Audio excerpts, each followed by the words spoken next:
জন্ম হতেই বাবা বলেছিল মেয়ে হলো, ব্যবসা আমার, প্রথম সন্তান ছেলে হলেই ভালো হতো। তা ঠাকুর সে সমস্যার সমাধান করে মায়ের কোলে ভাই দিল। তবে বাবা কিন্তু আমায় কখনো মেয়ে বলে অবহেলা করেনি, আমার কোনো ইচ্ছায় কখনো বাধা দেয়নি। শুধু রাস্তায় টমবয় মার্কা মেয়ে দেখলে আমায় বলতো, দেখ তো, তোরাও প্যান্ট পরিস আর মেয়েটাও পড়েছে, কিন্তু তোদের মতো ন্যাকা তো নয় এর পোশাক, এর হাঁটায় চলায় বলায় কোথাও তো জড়তা নেই। পুরুষের কাঁধে কি শুধু এক পোশাক পরলেই কাঁধ মেলানো যায়? মন থেকে পুরুষালী হতে হয়।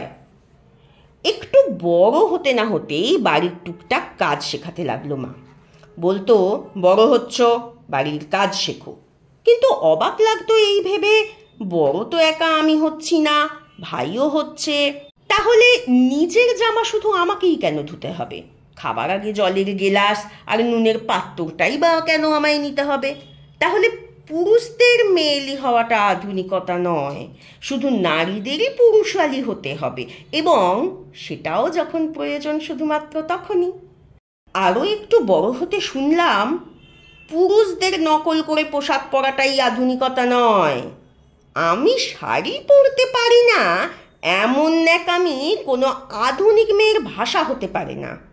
এমনকি নানা তুতো দিদিদের প্রসঙ্গ তুললেও শুনতে হতো, অমুকের মতো তোমার মুখে কখনো না শুনি আমি বাবা শাড়ি পরতে পারি না। কিন্তু অবাক হয়েছি, বাবা বা ভাই শুধুই ধর্মীয় আচরণ পালন করতে ধুতি পড়েছে, তবু তারা তো বেশ আধুনিক। আধুনিকতার সংজ্ঞাও কি তাহলে নারী পুরুষ ভেদে ভিন্ন? পড়াশোনার চাপে ঘর অগোছালো থাকলে শুনতে হয়েছে, দশভুজা হও, যে রাঁধে সে চুলও বাঁধে। কিন্তু ভাইয়ের অগোছালো স্বভাব আজও বদলালো না, সেটাও কি শুধু পুরুষ হবার কারণেই? আরও পরে যখন বিয়ে হলো, মা হলাম, তখন তো পরিস্থিতি আরও খারাপ। একদিকে সংসার, একদিকে বেসরকারি সংস্থায় কাজ, একদিকে মেয়ে, আবার এসবের বিপরীতে বর। শারীরিক মানসিক পরিশ্রমে জর্জরিত এক মা যখন তার সন্তানের বাবার কাছে সামান্য সাহায্য আশা করেছে, শুনতে হয়েছে, এসবই কি তাহলে এখন আমার কাজ?